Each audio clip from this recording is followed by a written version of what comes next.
opponents. England hand debuts to James Trafford and James Garner tonight. John Stones has picked up a knock, he won't play. Only 2 remain from the win in Albania in November. That's Noni Madueke and Tino Livramento, with the latter switching from left to right back. Maguire returns for the first time in 566 days, and Foden gets a chance in the 10. Uruguay's last outing was a 5-1 thrashing at the hands of the States. They've gone to return to experience tonight. Their legendary goalkeeper Fernando Muslera returns after a 4-year hiatus. Half the squad have played in Europe.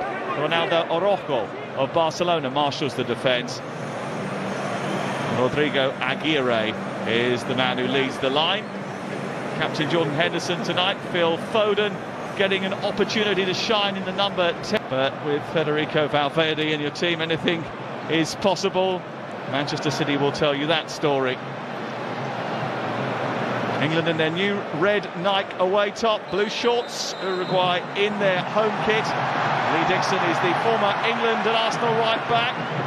Who do you think is going to thrive under the glare tonight? Well, the spotlight is on every one of them. Sometimes these friendlies can fall short a little bit. But certainly tonight, every single one of them out there has got something to play for, and that's the thrill of this evening. Really looking forward to seeing a lot of the players on view, and obviously the ones on the bench as well, just having a little go and just trying to get on that plane. James Trafford, who had a good afternoon at Wembley on Sunday, fires that one out wide right to Tino Livramento, who will be hoping to combine with Noni Madueke. Did pick up an injury just before the Carabao Cup final on that left wrist, which is why it's heavily strapped tonight. This is Rashford.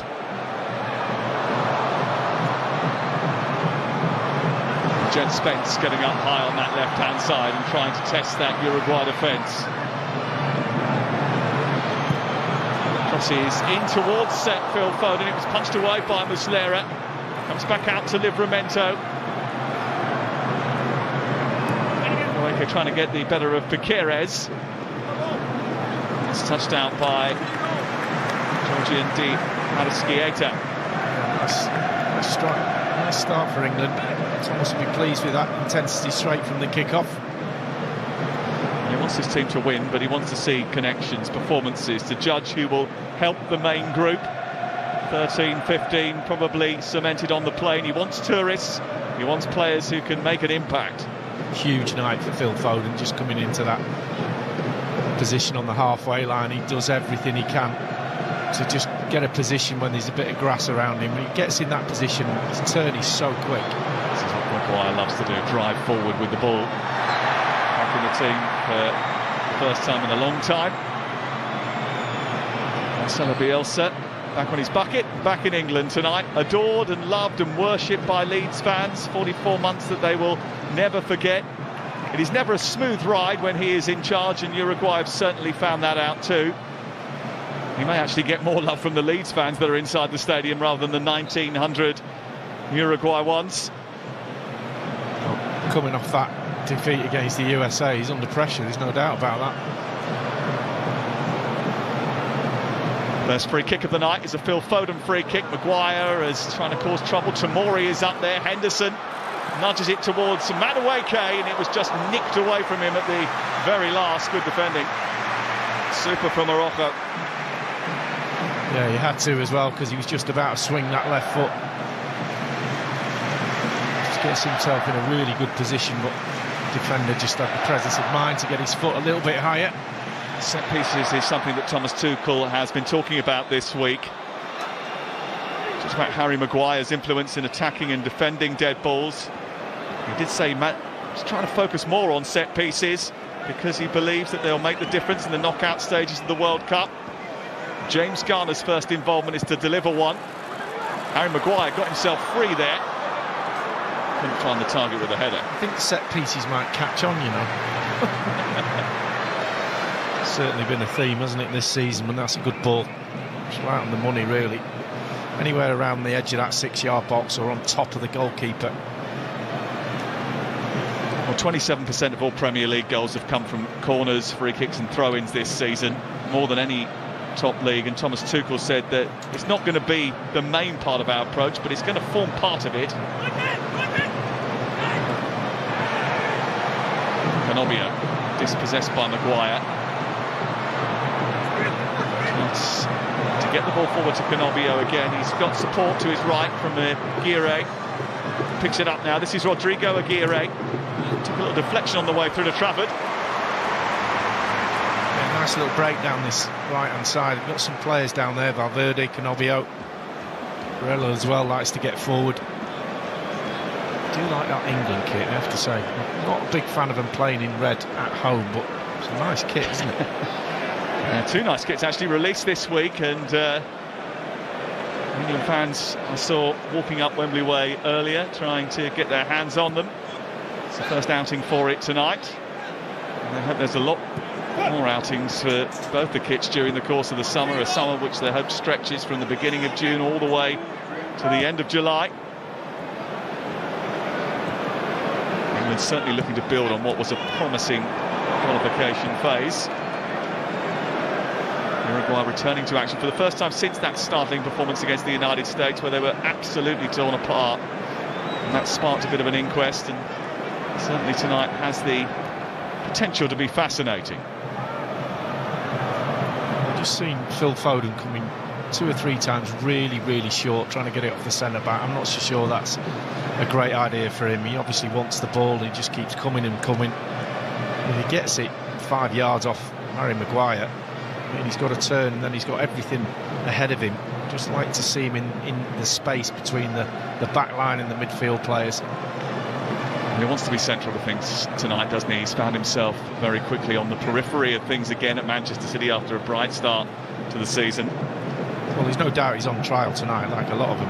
You know, if he has a really good game, Thomas Tuchel just has a little look at him tonight and thinks, you know what, he's the one, because they've got a number of number 10s hanging around trying to get a game, haven't they?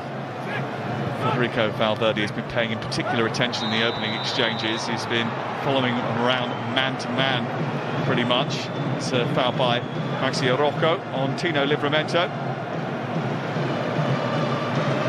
Rashford, Solanke. Big opportunity for him tonight. Got back heel by Ugarte. This is Varela, once of Manchester United. Flicked by Aguirre into Canobio. In good form at Fluminense. This is Ronald Araujo. It's a bit of an injury hit season at Barcelona. Valverde forward. Aguirre again, Valverde trying to squeeze it through, and it took a little deflection which almost put it into the path of Gaeta. But Madueke is coming forward. Was he fouled by Valverde? Our German referee says no. There is VAR tonight.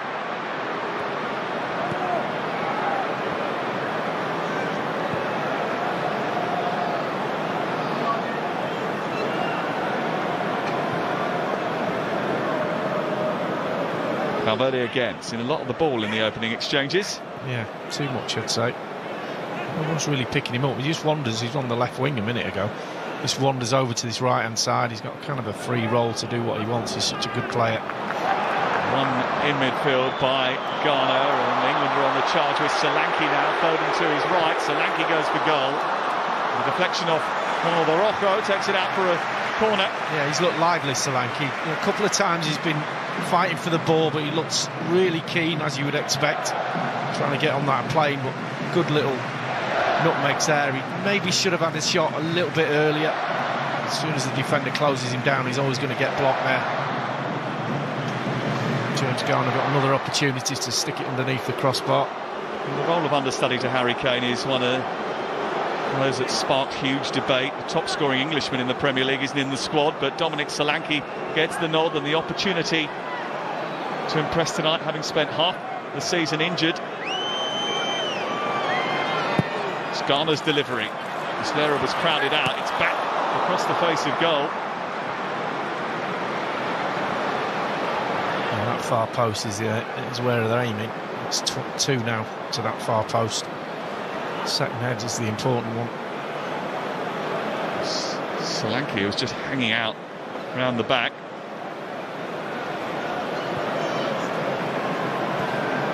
A wrestling match between Araujo and Maguire. Not something you'd like to get in the middle of. This is Rashford. Kicking that out to Madueke. Livramento's gone outside him.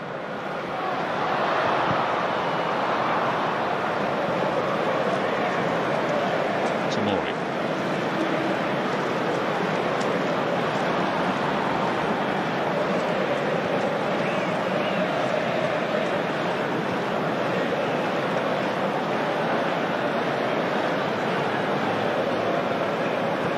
Rashford, Henderson into Solanke. Loose with the ball, it's spilled to halfway, but Ghana gets it back to Maguire, immediately fires it forward. Solanke's put a good ball on to Madueke, who's facing up the defender. Needs to tease it, tries to get to the byline. Doesn't get the cross in, but he does win the corner. They're asking for a foul. Spakires who's gone down. Yeah, it's good play again from Solanke. Really good, fighting for the ball, but the little 1-2 and then out to that far side. He's going to be judged on how many goals, you know, and what the goal threat is, but certainly his link-up play. Look, just sneaking back on the pitch there. It is a friendly, a preparation game, let's say that, for the World Cup. The ref can't miss the opportunity to roll him off the pitch there, surely. Just give him a little push. Just watch the right ankle here. Yeah, just opened up the joint. You can see it just got trapped underneath Madueke's leg. That'll hurt a bit. Just depends. If he's got strappings on. I always used to play with 2 strappings on, even though I didn't need them. I think they're going to make a change here straight away. I mean, straight away the physio can normally come on and give it one tweak, and it looks pretty bad one. Yeah. That's where the ref let himself down there. He's just got to give him a little push back off again. Well, the referee is the German Sven Jablonski. There is VAR and goal line technology tonight. No semi-automated offside. 8 substitutes are permitted each across just 3 windows. And there are 11 players, of course, that are not involved tonight for England that will rejoin tomorrow and then be part of the team that takes on Japan on Tuesday night. And there they all are, watching from on high. And the other contenders in the X Factor boot camp down closer to the pitch, ready to come on at a moment's notice and try and impress the judges. And there he is, Simon Cowell. Sorry, Thomas Tuchel. Who I see what you did there. Presses the big golden button at the end of May. We're bringing you live coverage of Soccer Aid as well this summer, which we're looking forward to. It's the 20th anniversary, Sunday the 31st of May. So much money has been raised so far by Soccer Aid and the charity for UNICEF. It's ITV1 and ITVX on Sunday the 31st of May. 121 million quid they've raised around the world for children. And we're bringing you coverage of that at the end of May. And we're looking forward to it. It's the West Ham's London Stadium. Are you comms in on that? Or? I am. I thought you might be, that's why you plugged it. I obviously didn't get the invite. Did you not? Dominic Solanke did get the invite tonight and is desperate to impress. And Jose Maria Jimenez, who has been playing for Diego Simeone at Atletico Madrid recently, is about to come on. He's going to take the place of Spakires, whose ankle injury actually looks a little bit serious, and he will hope that it is nothing more than a bit of a strain, but it did look serious. Jimenez has struggled a little bit with injury over the course of the season. He's been rotated a little bit more by Simeone over the course of the campaign because of those injuries that have taken their toll. He made his debut actually in the World Cup against England in Sao Paulo in June 2014. And those Uruguayan fans will be hoping that he can come on and make an impact tonight. 1,900, something like that, have made the journey or have been poured in from around Europe. and they're enjoying themselves so far. Yeah, it doesn't look good down there, does it? Not for Bakirez, it doesn't. It looks all right in there. Yeah.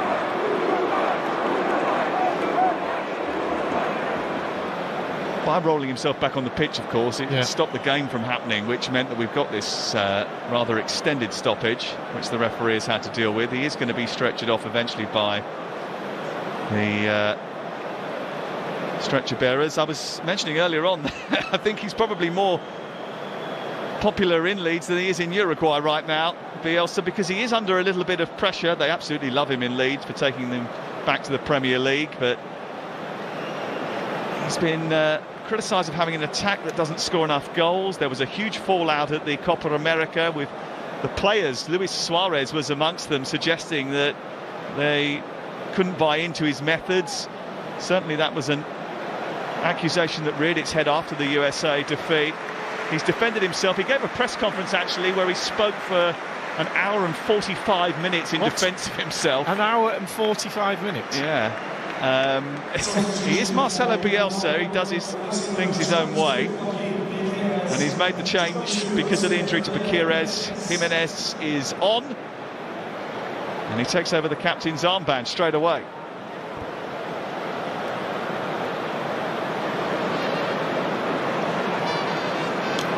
And England now, having waited 5.5 minutes, can take the corner.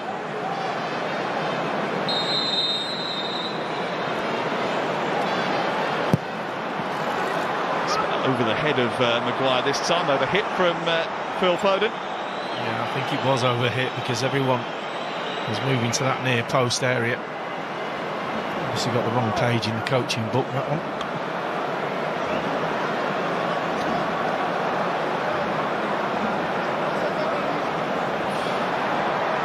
And it's good to see Al-Nassr back in goal tonight. It's been 4 years since he last picked up a cap for Uruguay. They're going to turn 30, the goalkeeper, the day after their opening. England win it back high up. Rashford trying to forge a path to goal. Foden keeping it alive. Madueke. Taken over on that far side, loses the ball. Livramento. He had a chance just to chop it back onto his left foot there, Rashford. There's a bit more space on his inside. Look at this team, this, you know, the trial that they're all on. They're not all on it. I think there's a few on that pitch, or one or two on that pitch at least, who are going to be going on the plane. But the rest of them, you know, the Solanke, Garner, obviously his debut. I think that it's a bit late for Trafford unless there's any injuries. Maguire's back in the frame. The two full-backs, obviously, there's issues with injuries at full-backs. I think Henderson will be on based on his experience and just the togetherness of the squad and what he can bring, you know, sometimes in the, you know, not on the pitch. Rivera going down with a shoulder injury after a whack from Madueke. That change that they've made Uruguay has precipitated a little bit of movement. Oliveira's gone out to left back, where he does actually play for his club Napoli. He created both of Napoli's goals in their home defeat to Chelsea back in January. Jimenez has gone in alongside Orojo, the heart of the defence.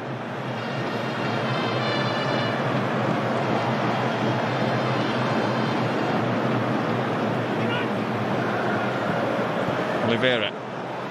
Ugarte dispossessed. One back from Madueke, and then Solanke on the turn. The deflection takes it into the arms of Muslera.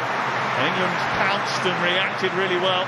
Yeah, James Garner, really, really good press. Madueke starts it, but just look at him. Straight in there, that's really good. In the past, sometimes England's press has been a little bit false because they're playing against lesser teams in qualification. And when the press has kind of won the ball back, it just looks a bit false because the quality of play is not good enough. Good turn by Jade Spence.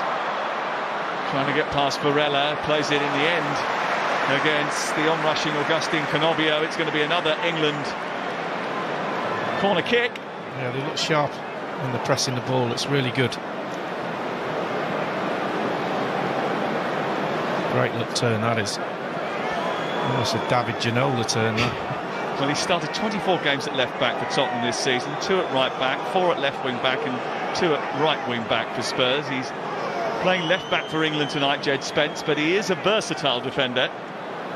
You know, that might get a few of them on the plane, you know, being able to play in different positions. Certainly James Garner's one of them. Garner again under the goalkeeper who missed it. Henderson kept it alive, and that goes back out for another corner.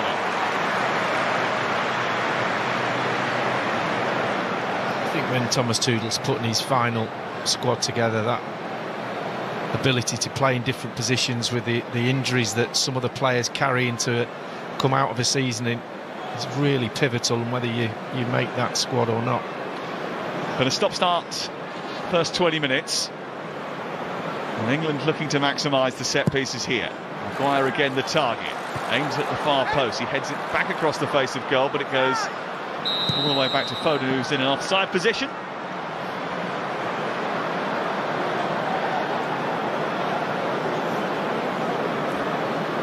Well, it's not been a thriller, but there's a few good signs.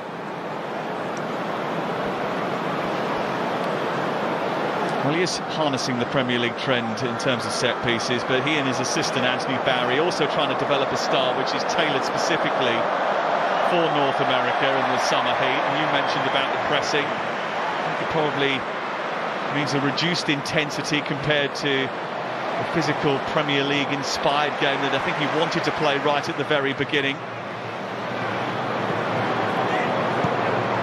Swift ball recovery is certainly going to be part of it, though. It's good from Madueke, who almost then put himself in trouble again. Now Spence has the chance to escape.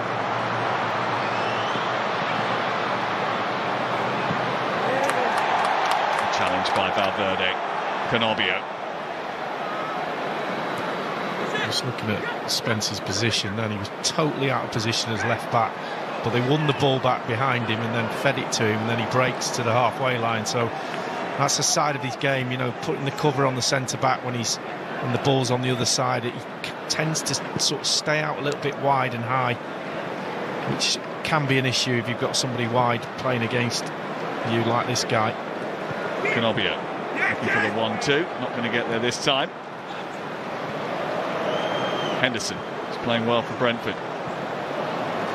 Foden flick round the corner. And Livramento starts to move forward. Now Henderson. So far from England, what we've not seen is any threat behind from long balls or channel balls. It's all been feet, and then going wide. That's something that they get some space in midfield, certainly from Phil Foden's point of view, just to put the ball down in the channels for Solanke or Rashford. Madueke's come out towards this near side for a moment. Rashford just occupying the 2 centre halves. Solanke's peeled out into the right channel just for now. This is Maguire looking for a gap to run into.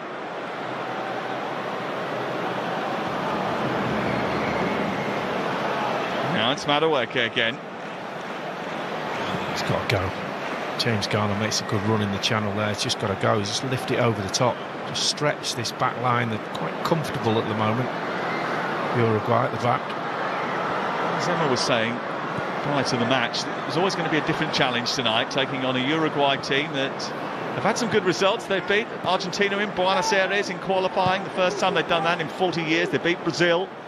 They have only scored 4 goals in their last 5 games.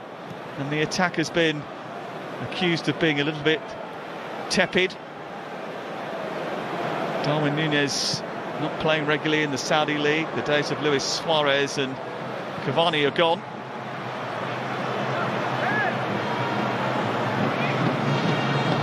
This is Ghana.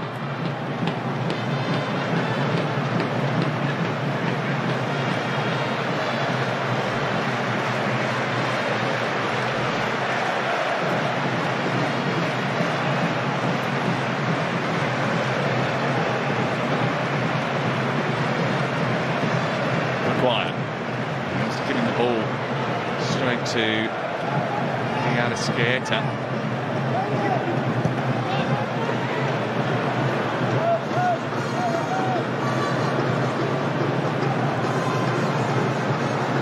Maguire again. Now Foden picking the ball up deep, looking for that link man, which was probably him, and Livramento coming up the touchline, just dispossessed by Maxi Araujo. That's a foul, surely. Huh? Canobio looking for Diaz Mesquieta.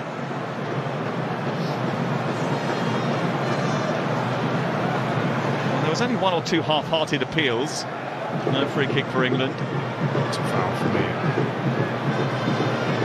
Just finding it quite difficult to find a red shirt at the moment in space, because Bielsa's teams play sort of dropped off and then they press when it goes around the halfway line. Normally man to man as best they can.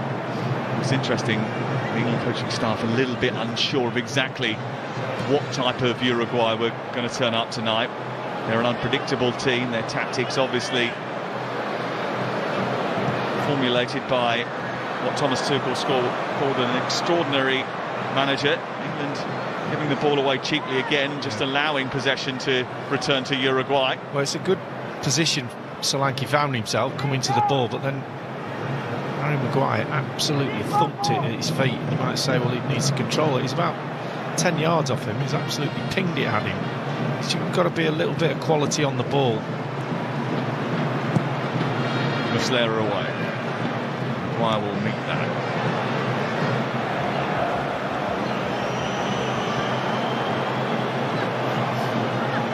It's a very good crowd in here again tonight to watch this England team. Harry Maguire making his first appearance in an England jersey since the 2-0 win over Ireland in September 2024.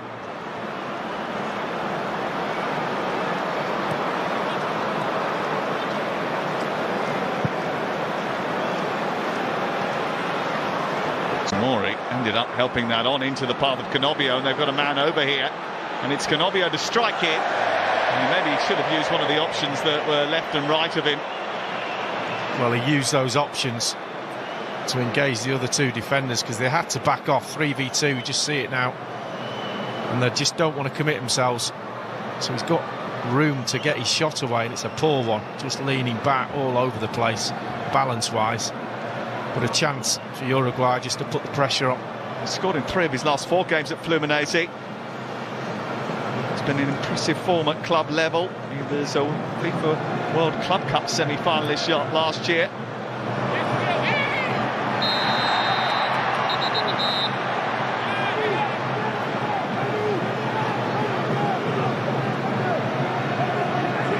And there's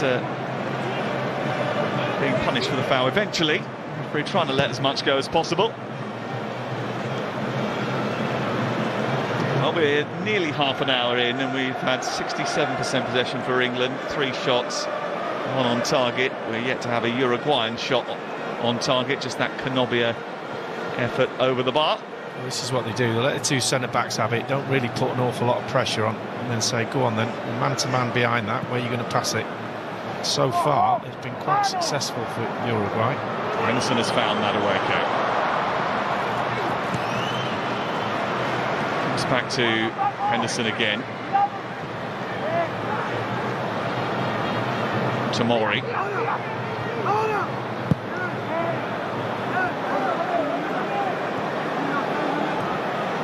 When teams are playing man-to-man in certain areas, the only way to break that down is a really brilliant, incisive pass, or a player going past another player. If you take a dribble on and you beat that player, then all of a sudden they're a man down. That's where gaps start to open up. They haven't done that quite enough, England, so far. Livramento just made a brilliant run, which wasn't spotted, and England went back towards the middle of the pitch. This is Maguire. Henderson. Rashford is on this near side, but Uruguay are back in shape and ready to pounce. It's good for Rashford. Brings Spence into play. Rashford took away a couple of defenders for Ghana to get the cross in. It's deep towards that far post. Solanke hung up there. Yeah, good ball from Ghana. Good move. Nice little passing infield to Spence from Rashford just there. Just opens it all up. And Ghana really good out your feet. Cross into the box, just can't quite get enough on it. Solanke, yeah, they got caught then, the goalkeeper. Muslera under pressure from Solanke, almost got a goal. It was a lovely little bit of skill by the 39-year-old to take it away from Dominic Solanke.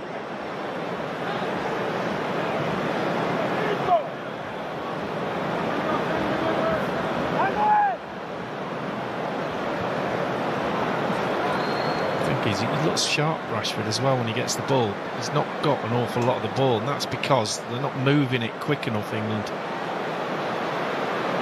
10 goals and 13 assists in 39 appearances so far for Barcelona, who can sign him for just over 25 million quid.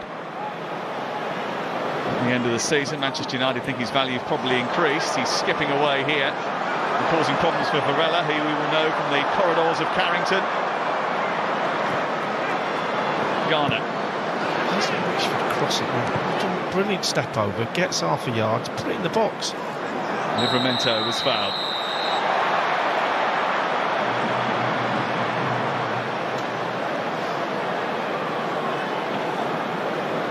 There's a lot of competition at Barcelona. Rafinha, Lamine Yamal, Ferran Torres, Dani Olmo. But he can be a real weapon at times. Where's he? Solanke trying to turn. Across comes Araujo. Foul by Solanke. It's a good run as well. Just caught him sleeping. He was the one that was alive. Well, they were a little bit sleepy here, Uruguay. Yeah, you can see the final defender at the top of the screen there. Just runs off the back of him. The rest of them were asleep. Just the first touch. And then clatters him after the ball goes. Ouch.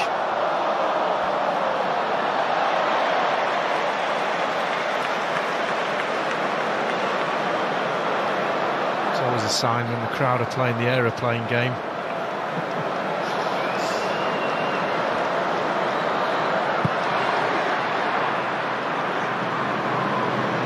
Tomori's header. The fault with England once again. Kayo Tomori. I think because of the number of defensive injuries that England actually have right now. A player who's been a regular fixture at AC Milan this season. Thomas Tuchel's always had him on the long list and has remained in regular contact with him. Speaks to him a lot. He is quick, he is athletic. 29 starts for AC Milan this season. Foden. Now England with a bit of room to operate in. Livramento's going to go on the outside of Madueke. He tried to get his shot away, and the referee suggesting that was as a result of two players coming together. Uruguay looking to pounce. Did look a good tackle from here. They just caught him after the ball was blocked.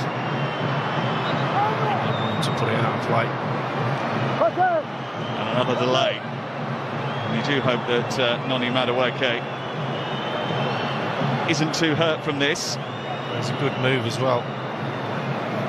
Yeah, he just clattered him after the tackle, didn't he? The ref got that right. It's just a coming together of two players committed to the ball. Guerre coming back in at a real speed and knocking Madueke to the floor. It's a forward player without real care and attention. Well, he did win the ball. And then his momentum banged into him. Absolutely. It was just a suggestion in your voice that you were trying to lead me somewhere. Absolutely not. Well, we probably do crave a little bit more entertainment from his team tonight. I know it's all about performances, it's all about trying to stand out, it's all about trying to get selected, but there hasn't been too much to write home about so far for Thomas Tuchel and his men. It is worth remembering that this is a very different England team to the one that competed in the qualifiers for the World Cup. They did win all 8 of those and didn't concede a goal. Haven't conceded a goal since that friendly against Senegal. They weren't always spectacular or dazzling during that campaign, but they did get better, I think, as the qualifying campaign went on. They were pretty good that night. We were in Belgrade. And they've got a really interesting game, actually, on Tuesday night. They take on Japan after they finished with Marcelo Bielsa. That's Tuesday night live on ITV from 7 o'clock. And interestingly, I was speaking to a Japanese journalist today, and he was telling me that they believe that this is probably the best team that Japan have ever had. Wow. Well, that's good, because they need testing this lot, the whole squad. And obviously there'll be a different team out on Tuesday night, but they definitely need to play this level of football leading up to the World Cup, because they've not done it in qualification at all. It doesn't look like he's enjoying himself, Marcelo Bielsa, does he? I've never seen him look like he's enjoying himself ever. It's just the way he is.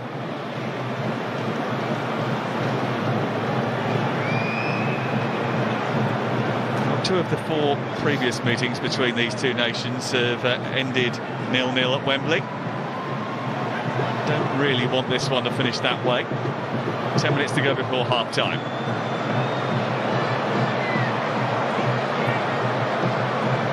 Okay, back on his feet and back on the pitch. This is Canobio.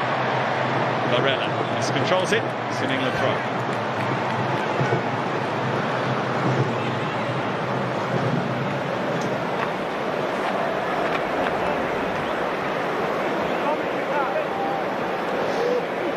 Of Jed Spence being in the squad. How far away is he from getting a place on the plane? There's obviously a lot of competition at left back now, with Hall. Livramento can play there, and Nico O'Reilly, who did so well in the Carabao Cup final here just a few days ago.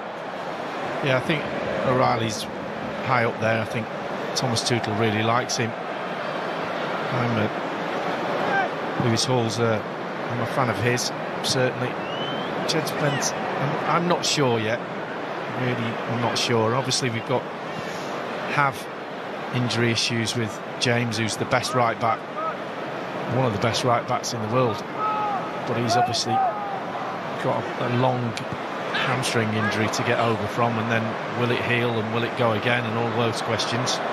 So he's definitely in with a shout. I'm just not convinced yet.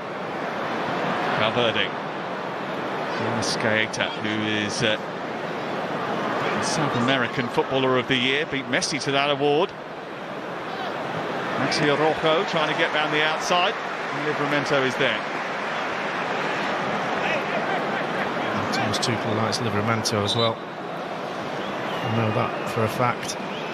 Madueke is not okay.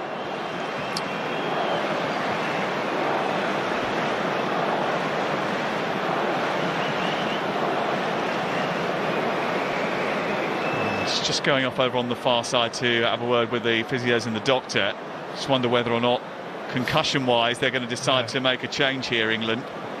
Definitely doing something to his jaw and the side of his face. So it's not the night where you want to be taken off early because of an injury.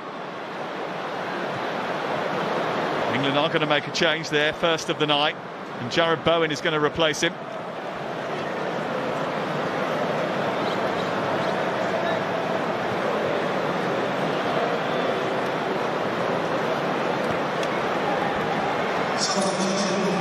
First of a possible 8 subs for England, and the first of 3 windows that can be used. So England will now only be able to make changes at half-time, as will Uruguay, and 2 more windows in the second half where they'll be able to make their changes.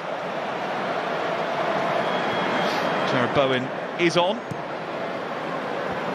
Normally 2 or 3 windows is enough, isn't it? But with 8 subs, it's a big window. You've got to work that one out, haven't you?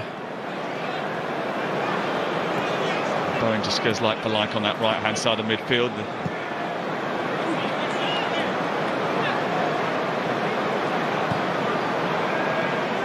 Jimenez looking for Maxi Araujo, who lost controlled. It's Solanke to fight with Jimenez for the ball. Those two came together a couple of weeks ago when Atletico Madrid played Tottenham Hotspur. Not seen one ball over the top of it. We haven't seen one down into the channel for a runner to run onto. It's all been feet, hitting the ball wide, slow build-up. In order to create a bit of space in front of that back four, just turn them a bit, get them running towards their own goal a little bit.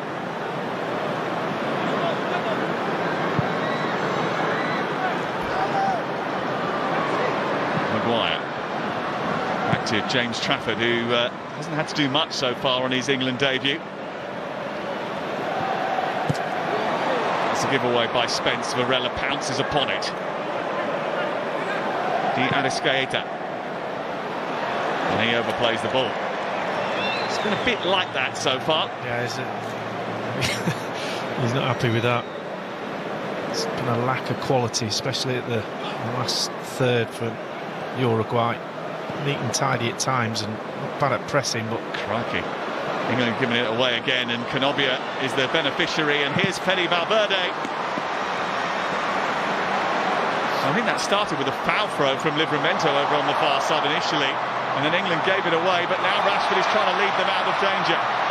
With a swashbuckling run up the pitch. He's still going. It's a brilliant delivery, and Solanke couldn't get on the end of it. It's a super run from Rashford, who outpaced and outmuscled his clubmate Ronald Araujo.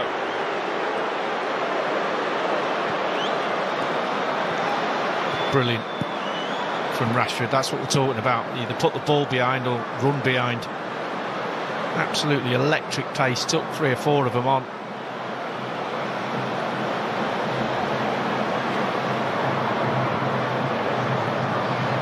Bowen. Now to Mori.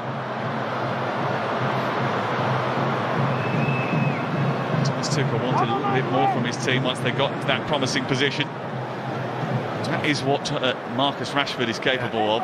He did well. Solanke did well to keep up with him. Here is Maguire driving forward. He's got Bowen out over on the far side.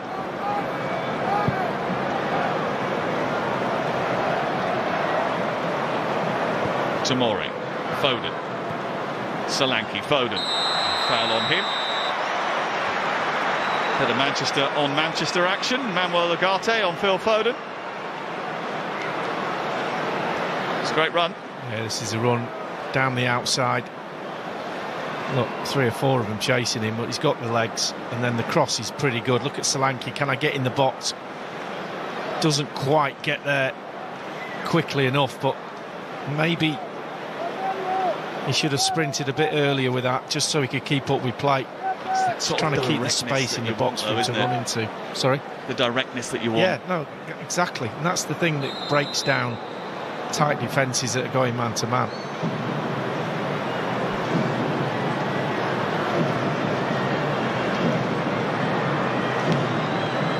James Garner with the delivery. Headed away by Rocco. There's a bit of wrestling going on the edge of the penalty area between Jimenez and Tomori.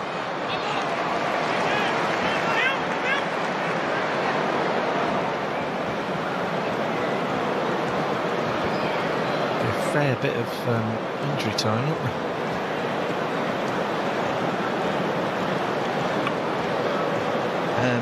I think Marcelo Bielsa's been keeping time though over on the far side, so he's definitely aware of the situation.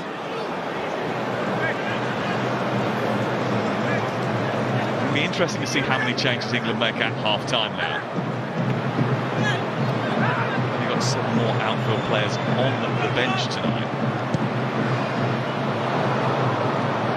Bowen. Through, poke it beyond, and it might come to Jed Spence here. Solanke starts to motor into the middle of the penalty area, but Canobia making sure that it goes out on the near touchline.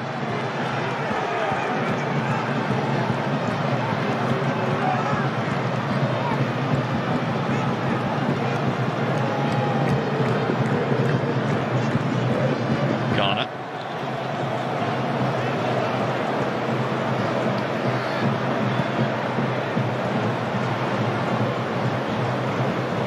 Maguire.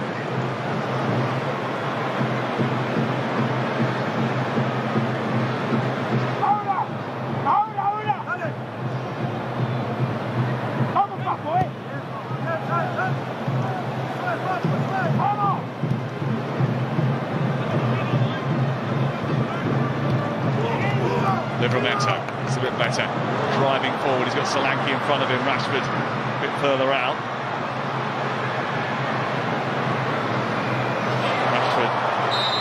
Chopped as he tried to go past Canobia, lost the ball and then got a whack. It's going to be an England free kick.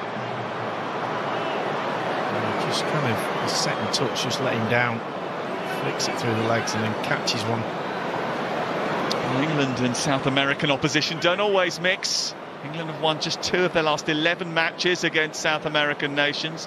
Brazil back in February 2013, Peru in May 2014. They're winless in 5 since that Peru win. And although they've had the bulk of possession, the majority of the shots on and off target, they've yet to seriously test Fernando Muslera. Yeah, they haven't really created any really good chances, have they? Just not been quick enough with the ball around the outside. Foden's delivery, flicked away by Jimenez.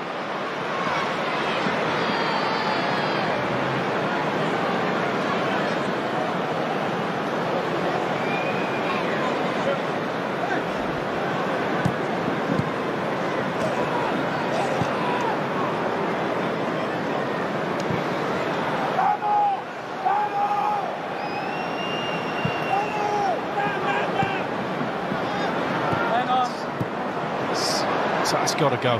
Tomori's got to lift that right over the top. They're really high, Uruguay. The ball comes to him first time. Just lift it over the top, let a runner go into the other half.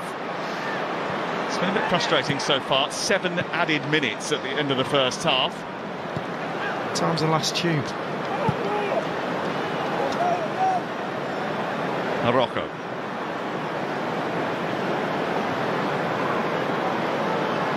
This is Manuel Ugarte.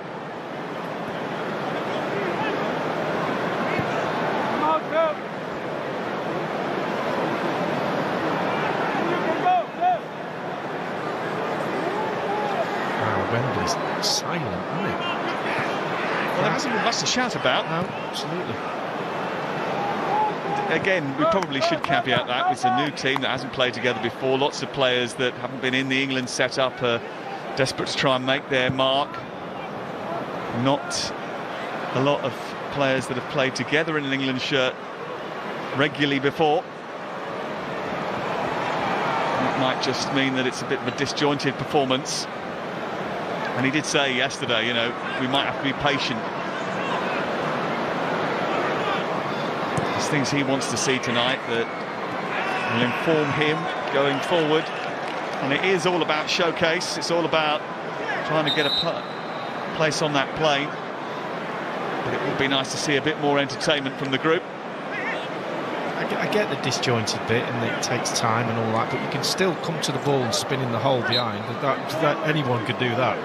And we haven't seen that at all from any of the forwards, any of the midfield players. It's all been feet, feet, feet. Henderson trying to drive them up the pitch. Rashford has probably been the most aggressive. Some of the Uruguay fans enjoying themselves down in the corner.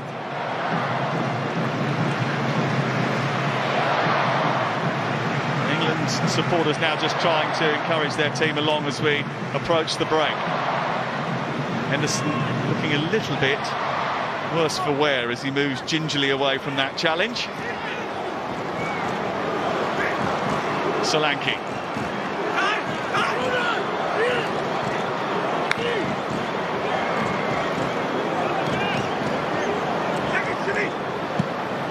And again trying to poke it round to Rashford.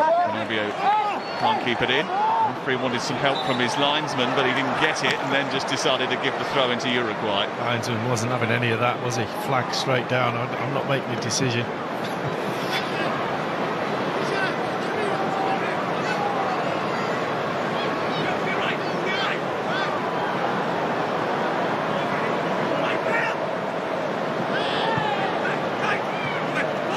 The worst throw you've ever seen. It's a foul throw, isn't it? You've got to put it behind your head. Valverde. Oliveira is on the overlap. Livramento goes across to him. Back to Fede Valverde of Real Madrid.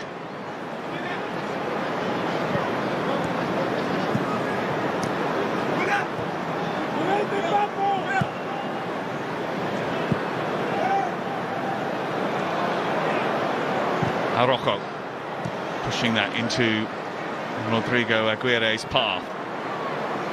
Spence, Garner.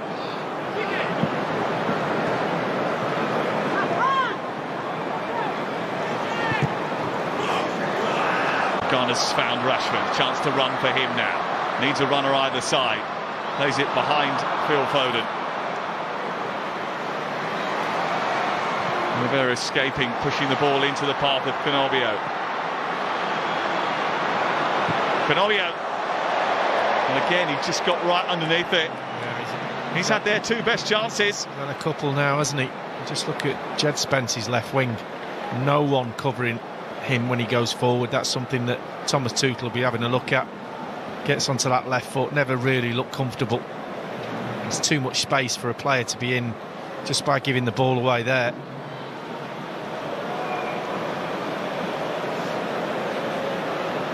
Whose responsibility is that if he's gone? Yeah, absolutely. I mean, the two centre-backs are still there, so as soon as he goes, Harry Maguire's going to want Ghana, anybody who's around him, just fill in at left-back. Not a word was said. Too many words been said inside Wembley Stadium tonight. It's a very sedate atmosphere for what has been a sedate game so far. There might be a few words at half-time.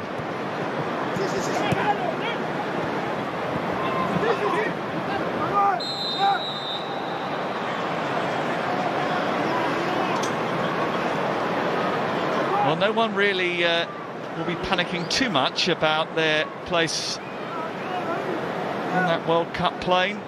Their golden tickets seem to be pretty secure right now.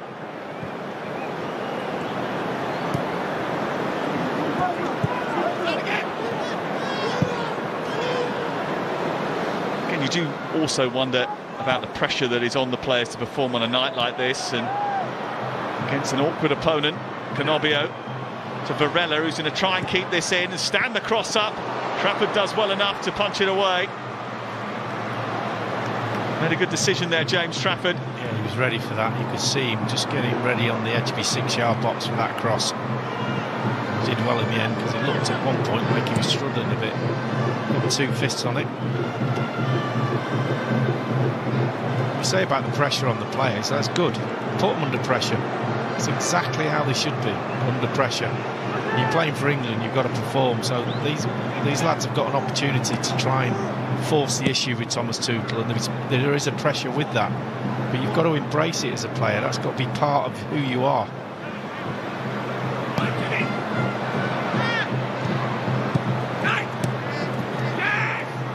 Maguire. Now Rashford. Livramento. Oh, it might have been the ball there. What's the ball? Rashford.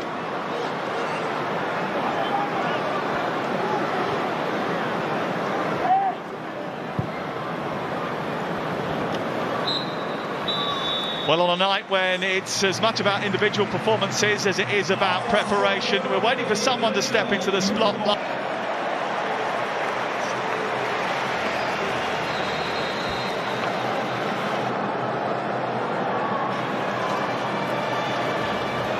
Underway at the start of the second half.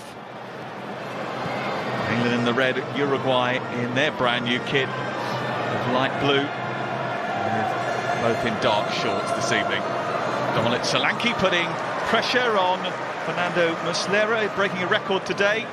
Dominic Solanke making his first start for England, 8 years and 133 days since his debut against Brazil. That's the longest gap. Wow. Between debut and first start for England.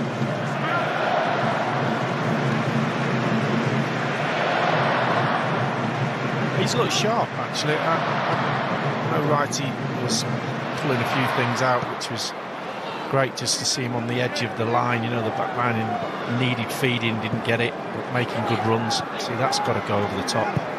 As now, which should have gone first time to Solanke. Good take by Bowen. A first-time ball which just unsettled Jimenez. It's an England throw. Centre forwards, just when that ball goes to Maguire, first-time ball over the top, you're always going to get a run on a defender because you're running along the line. It's just such a great ball to hit. Why more players don't do it? Wharton coming into the England team, as Ian Wright has already pointed out, forward passes all the time, takes a risk with the ball, wants to get it into the creative players. He's been talking about that this week.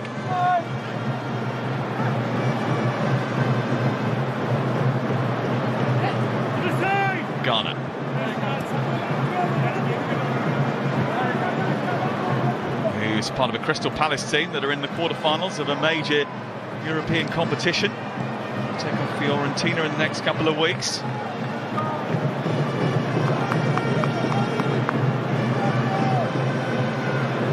Maguire trying to bound forward from that central defensive position. Orton, Foden, chance for Bowen now.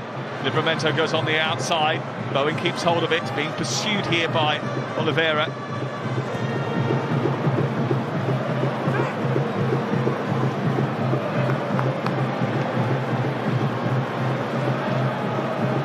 Walton, bit of space, tries to chop back in, felt he was fouled, the referee hasn't given it. Tells him to get back to his feet. I can't believe it's not a foul. Neither can I. Just chopped it inside and then got chopped himself. Good bit of running off the ball as well from Walton.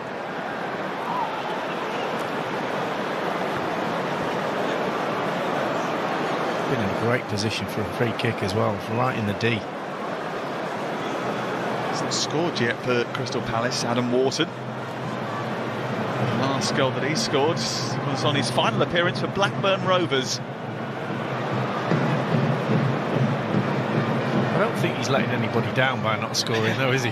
No, he's had a couple of good opportunities recently though. He's cracked the woodwork a couple of times. I think what he gives the team, as Ian was saying about that penetrating pass, that he doesn't mind taking a risk. You get a lot more from him. And you lose because he doesn't score any goals. He admitted this week he'd been told by Thomas Tuchel that he is competing in that area of the pitch with Henderson and with Anderson. Valverde, lovely ball. Turn and swivel and to find Varela. Given away. Ugarte. Ouch.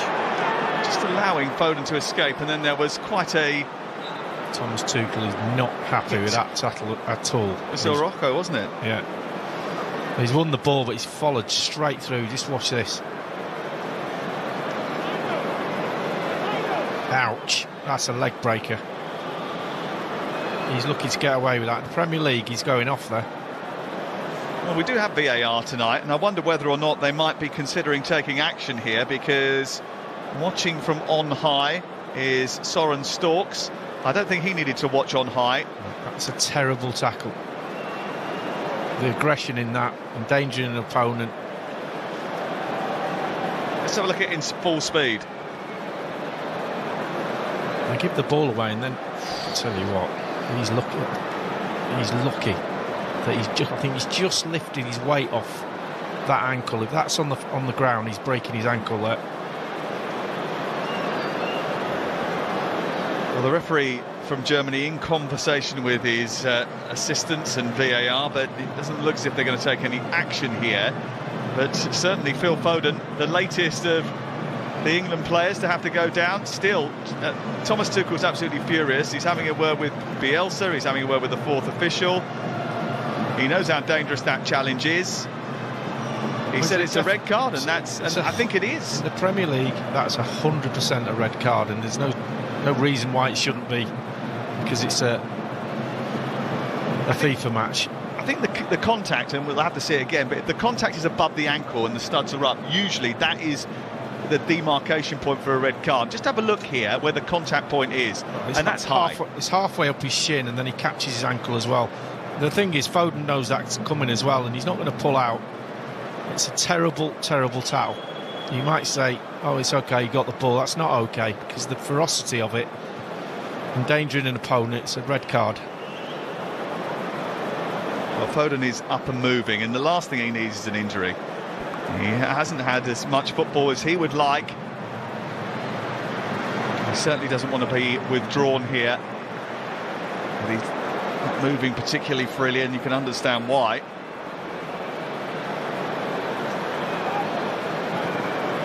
Oh, Rojo's got away with one there. It is a friendly, and not only has the referee got a responsibility to protect the players, but Marcelo Bielsa has to sort of take action there too. We've seen it in friendlies before where those situations have happened and someone's been withdrawn as a result of that rather than getting a red card. It was a silly tackle from Orojo.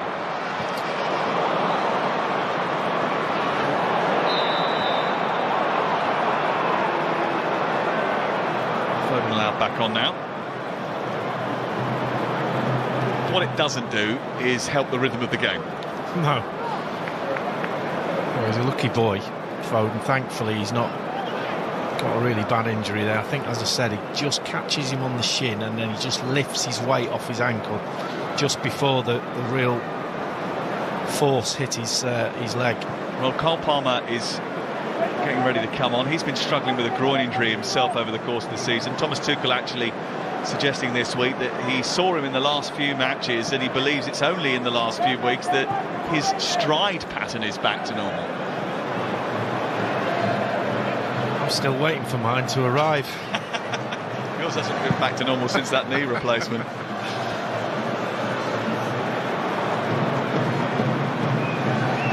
Here's Foden, looking to find his rhythm again and make an impact. And he's doing that. Just didn't have the finish after dancing through a knot of blue shirts. That's what we're used to seeing with him, that close control. Really, really fluid runner with the ball at his feet. I feel he knows he's on a real battlefront to try and get on that plane, possibly with Cole Palmer, who we've just seen. He's limping now, just looking at him, that left foot. The ball keeps going to him now as well. The ball again here, looking to find an opening, hands it off to Rashford. Rashford just overran it slightly. Maxi Araujo came away with it. Then Valverde takes up the charge. He's got runners in front of him, including Aguirre.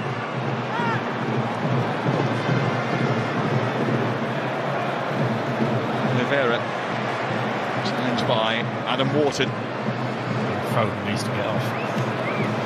All he's doing now is causing more damage. Guardiola will not be happy about that. He has not been in his plans. The man that suffers the most is Foden himself.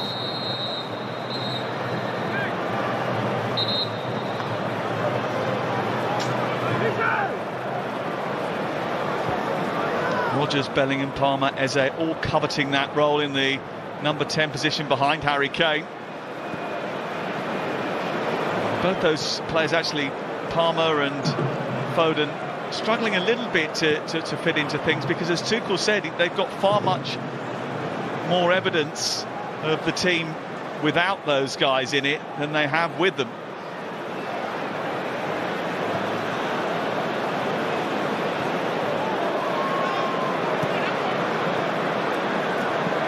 Well won by Solanke. Wharton charging through the gap. Bowen. Foden. Sweeps it out to Rashford. Jed Spence breaking his neck to get up on the outside. Rashford came into a thicket of players and lost the ball.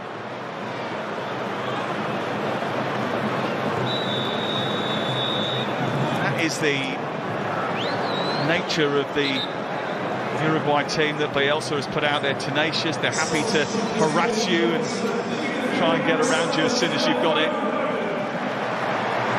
Cole Palmer will be the latest to try and chance his arm.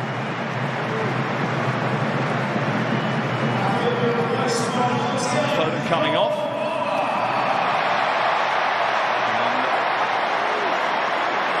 Palmer, a popular replacement.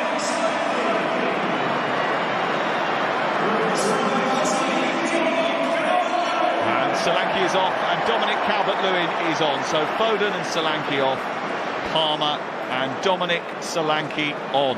He has been waiting a long time to put on that jersey.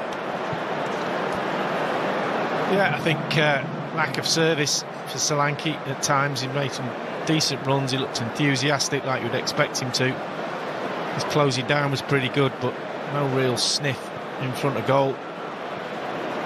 Calvert-Lewin's chance. Last England appearance for Dominic Calvert-Lewin was Euro 2020, July 2021, against Ukraine in Rome. Well, we know where he likes to get all his goals, right in the middle of the goal. Doesn't wander very far from the in between the two posts. But whether we get that service tonight is another question. There is concern about Phil Foden, who's gone straight down the tunnel. Palmer, first chance to show what he can do. Bit of room for him to run into as well. Spence.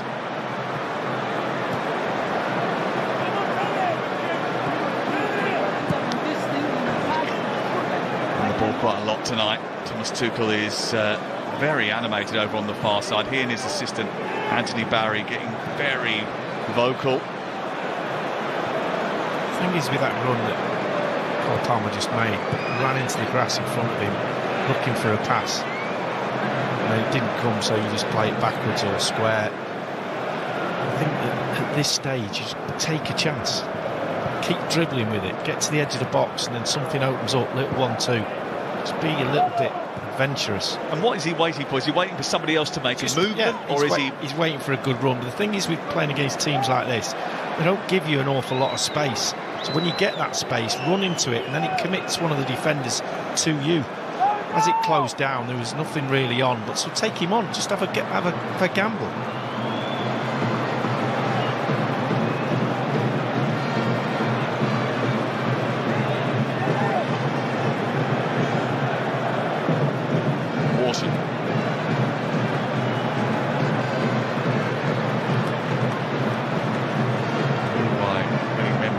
As soon as England progress into their half. Rashford trying to get the ball into a dangerous zone, away by Araujo.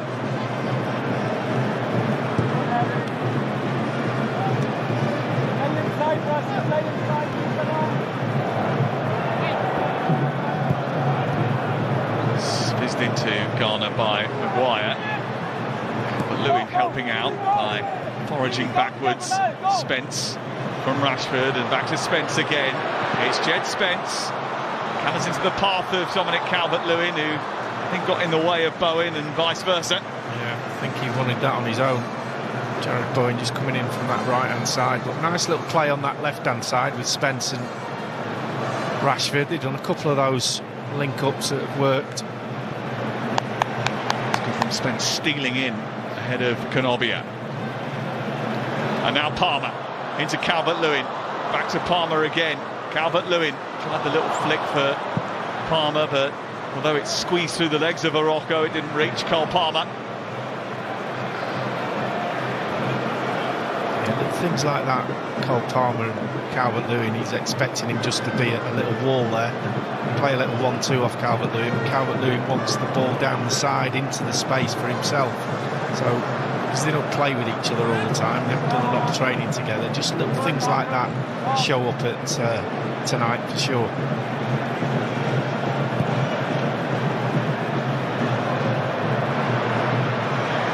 Toes headed down.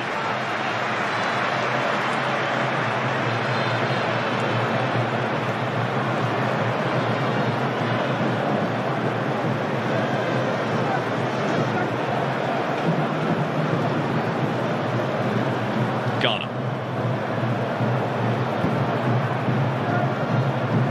This is Palmer.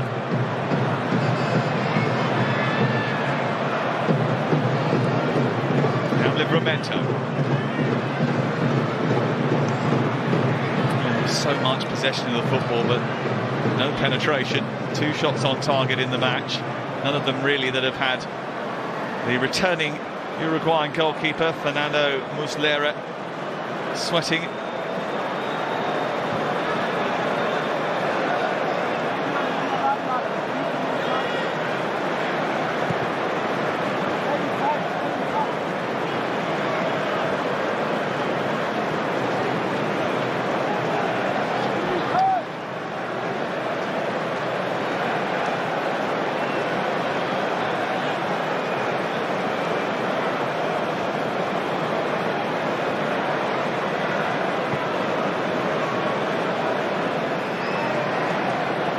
Harry Maguire says he prefers playing in a back 4 rather than a back 3.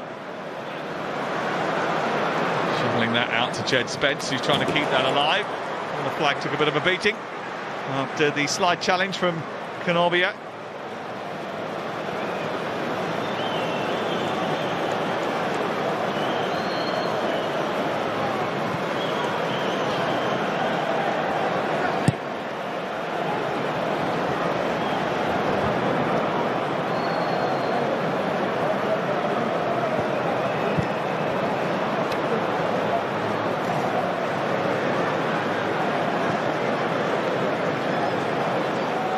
important. Rashford's coming off that left-hand side. This is James Garner of Everton. Those European places. Rashford might be threatening the Uruguay goal here. Just watching Calvert-Lewin, every time the midfield player gets the ball, he's always on the shoulder, he's always looking down the sides to get one round the corner, but really looking for him. They want it to feet, they're trying to bounce one off his feet, and he's not there. 2 or 3 times they've looked up and he's kind of, come on, play one down the side. It's good that he is back in the England fold, really, after what has been a terrible time with injury. A couple of changes for Uruguay incoming. And we're going to see Federico Viñas. He replaces Aguirre. We're going to see the former Manchester United winger Facundo Pellistri coming on as well.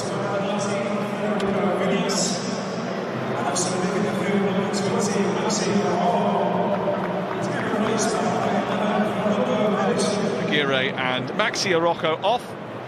Viñas and Facundo Pellistri on. Manchester United fans will remember him. His last appearance for Manchester United came at Wembley in the 2024 Community Shield. He's had a few injuries this season which have stopped him from playing at Panathinaikos, where he is now.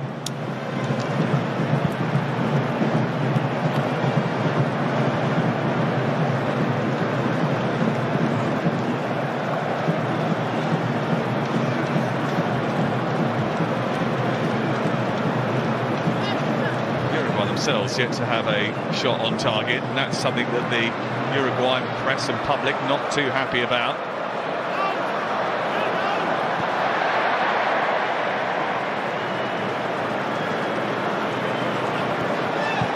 Rashford. Garner might get there. Tied up by Oliveira. Fede Valverde. Walton trying to cause him problems.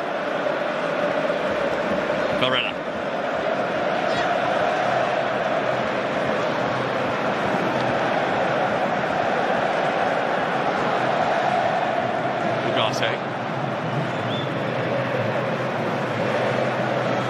Inside for Novio.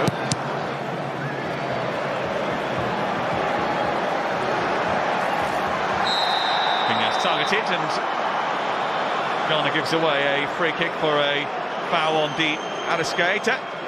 Close contact, he needed to get close to him because he was just going to open himself up for that right foot, maybe get a shot away. Just catches him on the ankle. It's a decent position as well for Uruguay.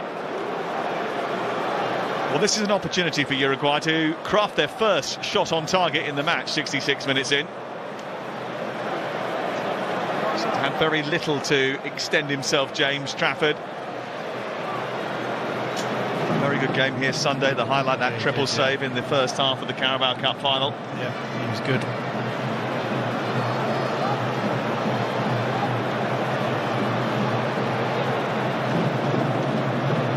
The man who was fouled, Arrascaeta, is lining up for a free kick.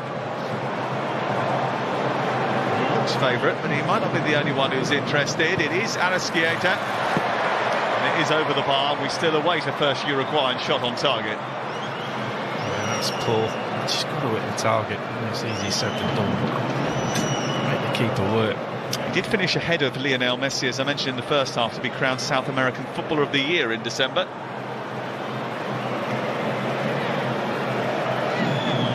Good season with Flamengo.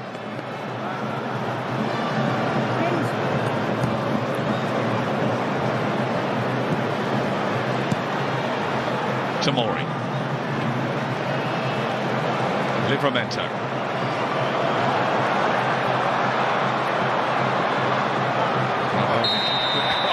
Kicked him on the ankles rather blatantly. I think he kicked him halfway up his calf. I just don't understand. What's this tackle all about? He made the effort to get there and then just gave all that effort away. Palmer. Need a bit of magic from him, maybe a bit of craft try and get England fans up off their seats.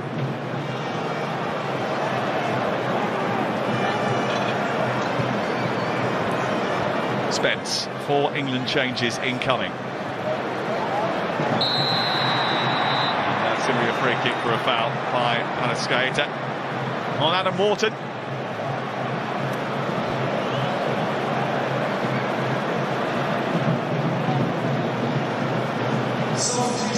Well, here come the substitutions, and it's all 4 of those that haven't quite yet got onto the pitch, the outfield players. You're going to see Harvey Barnes, who makes his second appearance after recently turning down the opportunity to play for Scotland. He's going to play for England. He gets a big cheer.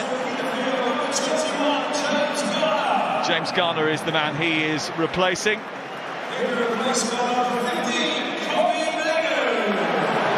Manu coming on, who's very popular. Rashford coming off here. And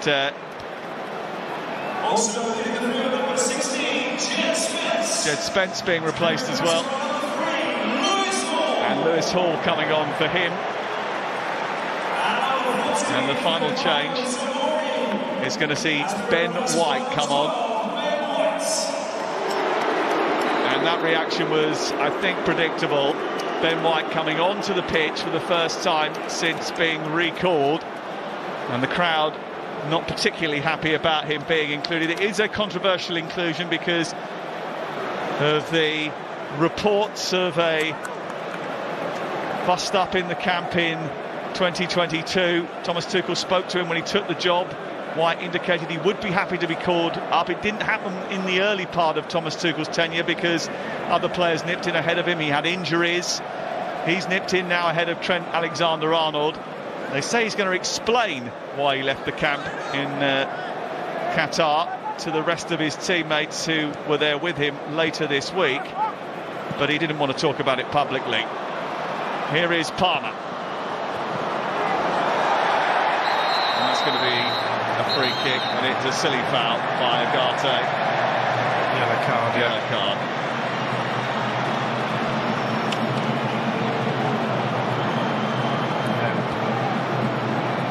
Gets there first, and that's always going to be a yellow card, even though the referee's not got his card out very often.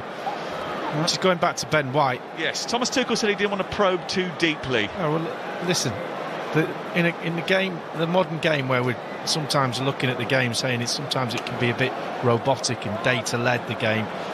It's played by human beings, and sometimes you make a mistake. So when he does explain it, you just take it for what it is, take it for what he says, and then you let him come back into the fold. I don't think there's anything wrong with giving somebody a second chance. And it was a small section of the crowd, it wasn't all the crowd that were booing him.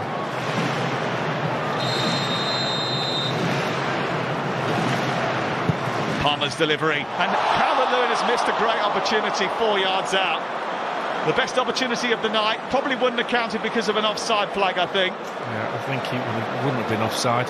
Absolutely no chance. But the flag went up. The flag did go up, didn't it? Brilliant ball in, pace on it, brilliant area, and he will not get an easier chance to score a goal for England. Well, there might have been a foul there. Yeah. But he finds himself in there and he just doesn't get enough on it. What a chance. He'll be hoping he was offside, but he wasn't. No, but there was a flag, wasn't there? I wonder whether or not been a foul there was a foul just before that. Thomas Tuchel frustrated.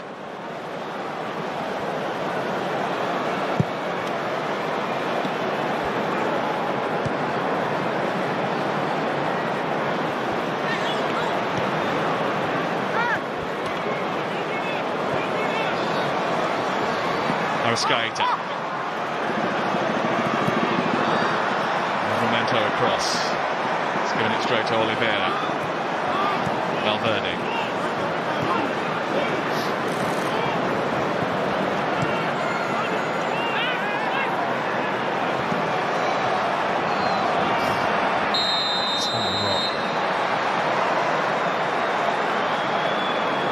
Well, it's not friendly, is it? No, it shouldn't be a friendly. There's no such thing as friendly, Sam, in my book. penalties one. It's not that bad actually, was it? It just looked worse than it was. Certainly wasn't as bad as the Foden one. I'm still not happy about it.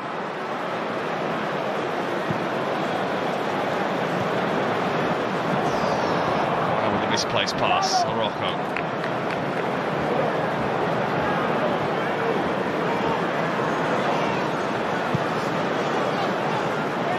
Flicked on by Varela. Lewis Hall over on the far side.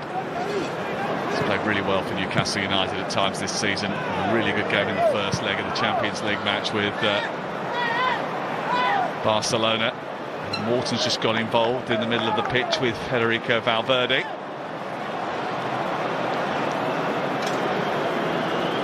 Now the referee just incommunicado with the benches over on the far side. I'm pleased to report that sitting on that bench over on the far side is Phil Foden, which is good news.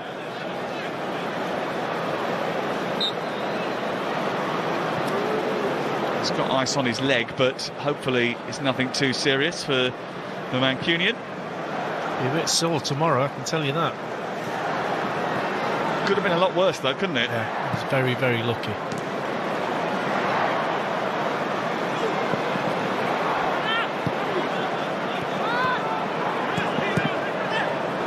Arrascaeta.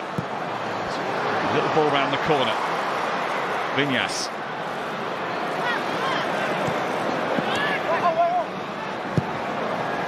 Deep towards the far post, and Trafford's command of his penalty area again. Yeah. Really strong. Makes decisions early. The saves he made at the weekend that you're talking about, Sam, he came off his line so quick. I was sitting watching the game with David Seaman, and he said the key to that save was how quick he decided to come off his line. Sometimes you can just hesitate a little bit, but he didn't. He was straight out and made the 3 saves on the trot. Really, really good. A little bit disappointed that he hasn't had as many appearances with Manchester City this season as he was expecting when he signed or re-signed for the club after his very impressive spell at Burnley. But when you sign Gianluigi Donnarumma, that's probably going to happen. Yeah, I think no one was surprised as him when he went, Donnarumma, what are you signing? Straight after he signed.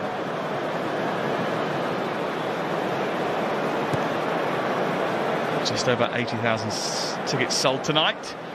A few of those have gone for the exits already. It's another good ball out of his feet from Federico Valverde, finding Canobio. Oliveira joining the attack. Viñas waiting in the centre. The defending was from Jared Bowen. Canobio's had a good game apart from his finishing, hasn't he? He's always been available. He's linked play up. Number 14. The shooting's been terrible, but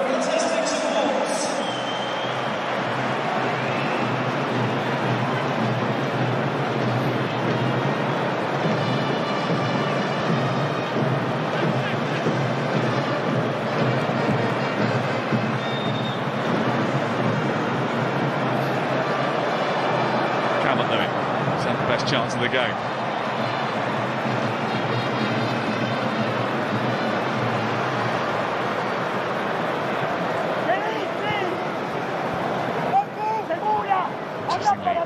Going in alongside Maguire to play as centre-back. Not a role he's played very often this season for Arsenal. He's mainly playing at right-back when called upon. He played a lot for Leeds in that position, didn't he, before his move?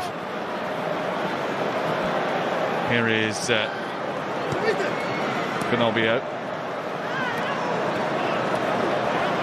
Memento trying to hold him up. Gets the ball. Oliveira. This comes Palmer. Valverde. Uruguay have had a bit more of the ball the longer the half has gone on.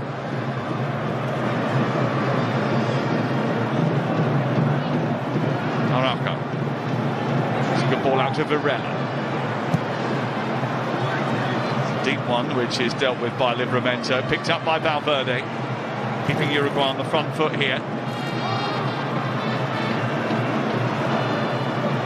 Went across. Lots of connection with Hall and Barnes on that left-hand side now.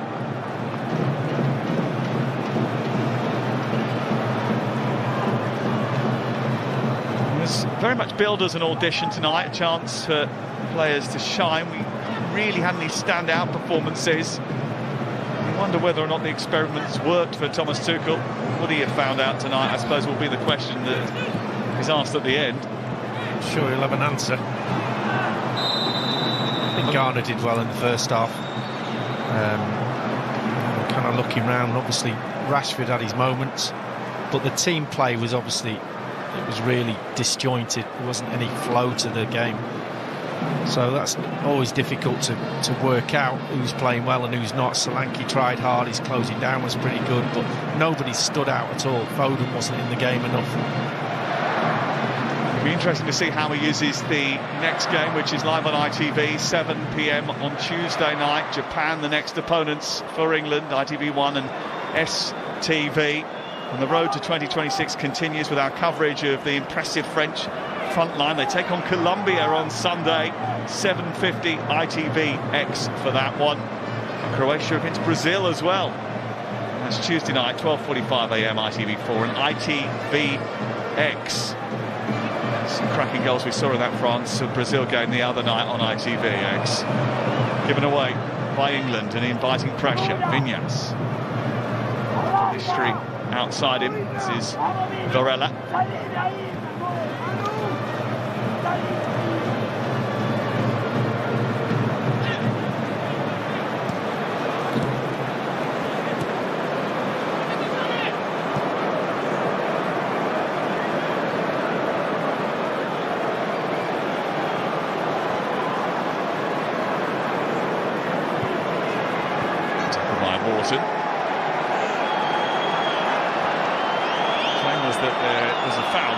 Is allowed play on.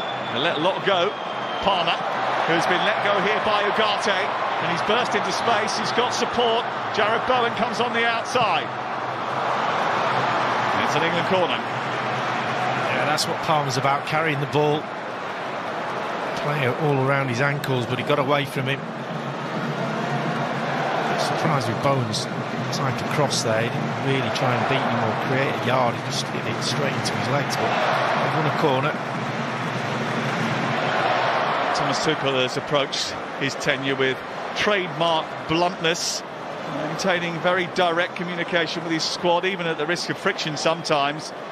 Doesn't mind upsetting one or two. He will call those that are left out. Luke Shaw, Ollie Watkins, Trent Alexander-Arnold. And he will explain to Gabriel afterwards what he thought of this performance. What he wants is a goal. Palmer trying to make that happen, and they have made that happen. Tucked in by Ben White at the far post. The returning, embraced by his teammates. His introduction might not have been popular with sections of the support, but he's popular with his teammates, and he's a lot more popular now. That's the breakthrough that England were after. Uruguay not happy, England just about are. Well, they're not booing now. I thought it was a bit flat, the corner. It didn't have too much height on it. And he just the near post, it just gets the flick on, and then far post, Ben White just comes off the goalkeeper's hand and hits the post. Well, it doesn't actually. Ben White gets his foot on it just before the post, but they're asking for a foul, I think, on the edge of the box or the penalty spot. Well, he thinks he's got his first international goal of Ben White with that touch, but VAR are looking at it, and the referee is looking at it. Thomas Tuchel delighted of the breakthrough, but he might yet not be satisfied. Jimenez talking to the referee from Germany, and this is why. This is it. Calvert-Lewin, Jimenez, and it's that block there from Adam Wharton. He doesn't have to get out of his way, he steps into him. You just see it from that angle there. I mean, the referee cannot have a better view. It's 5 yards off it. He's leaned into him and blocked him, and that's what they're asking for. Well, VAR is definitely checking it. VAR incommunicado with the referee, who hasn't made a decision yet, and certainly if he has, he hasn't communicated it. Sven Jablonski is the referee, walking back to the centre. VAR check ongoing, but the goal is given and England do have the lead.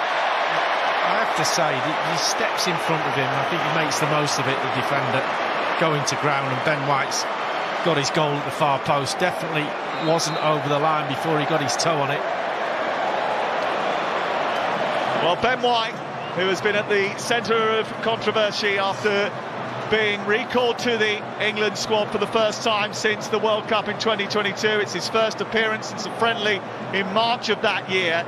He has his first England goal after coming off the bench tonight.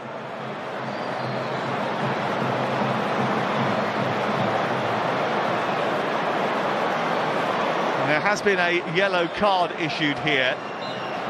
And it may well be that the referee has dished that out. Well, I think there is some confusion over who got the yellow card, so until we can get confirmation of it, we'll have to wait for the officials to communicate it, because there was some suggestion that it was flashed in the direction of Ugarte, and obviously he's been booked before, so if that was the case, he would have been sent off, which he hasn't been because he's still in the middle of the park.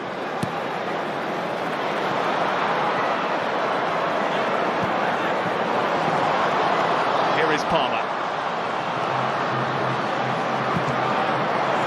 Pop it through the legs of Ugarte.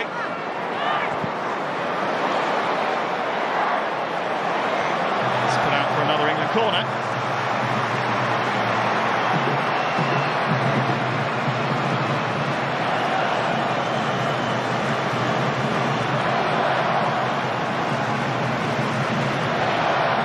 The fourth official is telling our people that Ugarte has been booked again. And we're obviously a little bit hesitant about that, because if that's the case, he should have been given a red card. As you said earlier, it's only a friendly. It's only a friendly, yeah. That'll go down particularly well. Yeah. But they could have had 2 red cards then, if that is the case, because there could have been a red card earlier in the game for the challenge on Phil Foden by Ronald Orozco. A particularly physical encounter. Palmer's delivery again, more confusion in the box. Hall trying to keep it alive, blocked by Jimenez, and it goes out for a goal kick. There's all sorts going on in that box at the moment. Wrestling, we've seen it in the Premier League as well. People are just holding everything. Well, there are going to be games like this which are difficult to unlock, and this is one of the reasons why Thomas Tuchel has focused so much on set pieces this week. And it wasn't Cole Palmer's best corner he's ever taken. It was a little bit low and flat near post, but somebody got something on it, eventually got to the far post, and Ben White just rolled it over the line.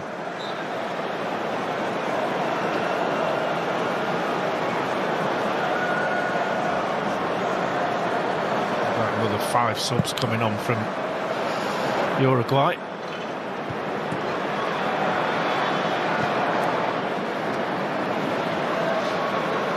Here's Wharton.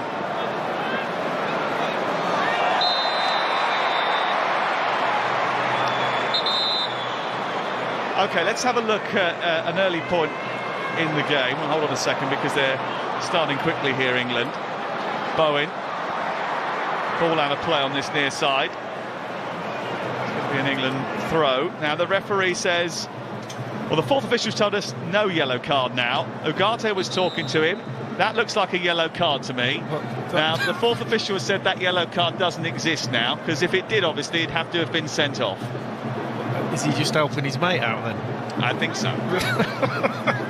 I mean, could you get more blatant yellow card than that? Well, we had to hesitate, because, obviously, it was a bit of a Graham Poll incident, that, isn't it? And Sven Jablonski is suggesting that that now hasn't taken place, so, well, there's going to be a controversial moment, isn't it?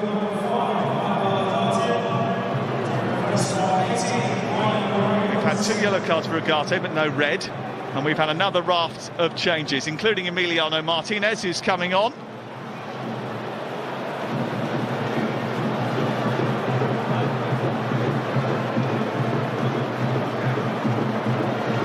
Ugarte now has gone off, but he's being gone off as a substitute rather than with a red card. Certainly a moment that deserves more investigation, I think. Brian Rodriguez is on as well. I don't think it needs any more investigation. You can't get any more blatant than showing him a yellow card to the player in the same TV shot with a number 5 on his back and Ugarte written there. I mean, how clear do you want? Al-Nassr has gone off, and Darwin Núñez is now on as well. Darwin Núñez is not playing actually in the Saudi League because his club side signed Karim Benzema in the January transfer window, and because they can only register so many foreign players, he hasn't got to play in the Saudi Pro League. He's basically kicking his heels at the moment. Can play in the Asian Champions League, and when he did do that, he did score twice.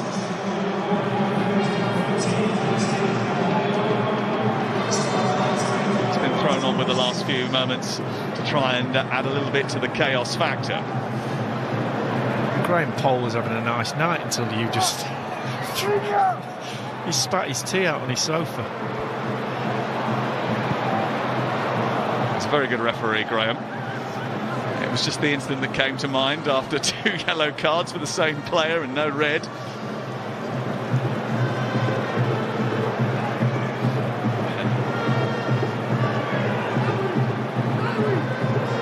Yeah, there's all sorts of connotations if he was to... Well, he's off now anyway, isn't he? Ugarte's gone off. Yes. Well, just by a slightly more conventional route than the one maybe he should have been leaving the field from. It's, yeah, we can laugh and joke about it because it is a friendly match, but that's the kind of thing that can't happen. No. Palmer. Round the corner for Bowen. Mislura has come out and just about got there in time. Oh, put it in the box. Keeper's out the penalty area. Palmer. Has overhit that. And it sums up the night, really. It has been a little bit error-strewn. Slayer just getting there. It's a good foot, isn't it? Look, he should go in the box now. His right foot. Missed opportunity there.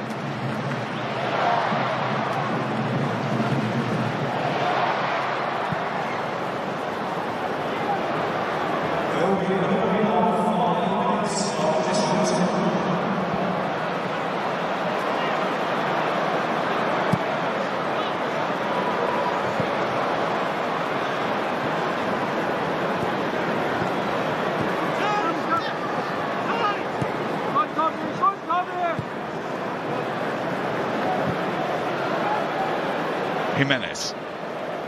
5 minutes of added time at the end of the game. I'm not entirely sure that we've learnt as much as we were hoping to when we walked in tonight, Lee. No, for sure. We were expecting a few performances that would stand out, and very few have.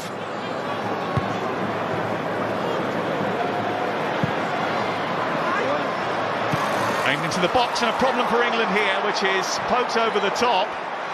And Ben White collides with Viñas. Viñas sees it over the bar. The referee is being appealed for a penalty. Yeah, it's a good ball into the box and then put across. It's not. I mean, I'm asking for a penalty. They're coming together, they both get there. That's not a penalty.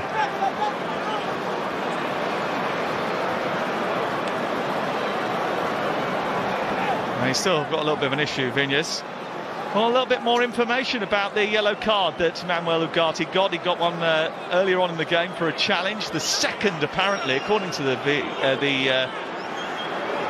fourth official, was rescinded, which I don't think you can do. Not yet. The second yellows will be able to be checked when the World Cup starts. Maybe they've adopted the new laws of the game a little bit early, but they have changed. You can review second yellows from the start of the World Cup, but I think possibly on that occasion he might just be overlooking a bit of an error. They're looking at the possibility of a penalty here. Ben White and Viñas and their collision.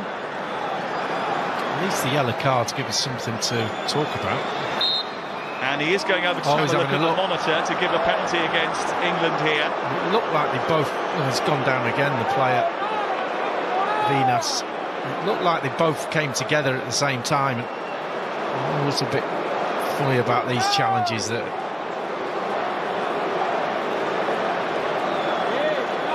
He's actually going to give a penalty by the look of it. I think he is going to give a penalty. He is. He's given a penalty for Uruguay in stoppage time. Yet to have a shot on target in the game. Let's have a look.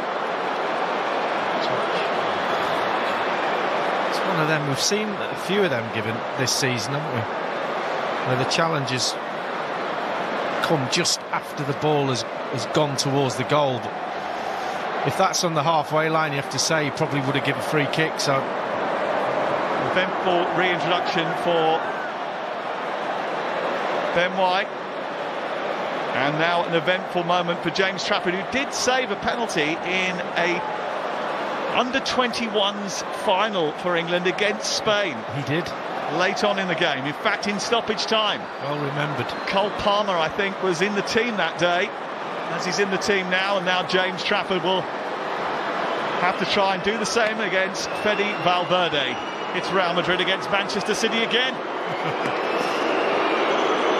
It's been a very odd night, a controversial night, some odd decisions made by the referee. A late penalty for Valverde to level things, and he does.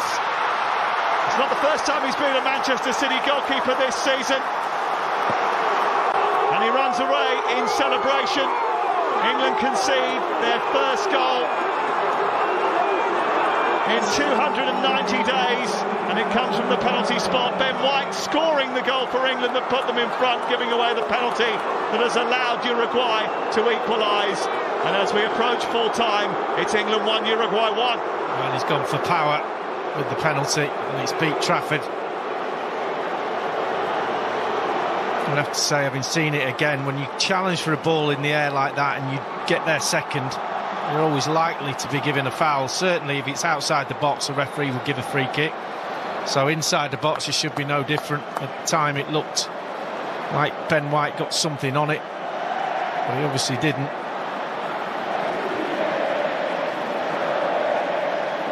Fede Valverde on target for Uruguay once again. Trafford has slipped here. White has tidied up. Foul over on the far side. It's been a stop-start, punctuated game. Frustration for Thomas Tuchel throughout the course of the 90.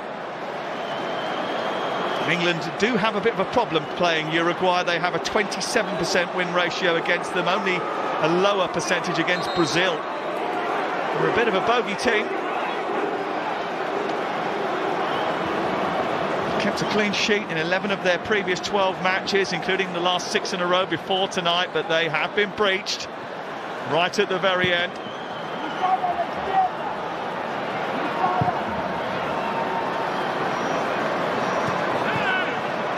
Maybe Thomas Tuchel will suggest that they could have been down to 9 men. Maybe Orozco should have been sent off for his challenge on Foden. Definitely. Maybe, well, quite possibly Agate should have been sent off for 2 yellow cards. Well, definitely as well. There should have been 9 men. So Thomas Tuchel will be unhappy.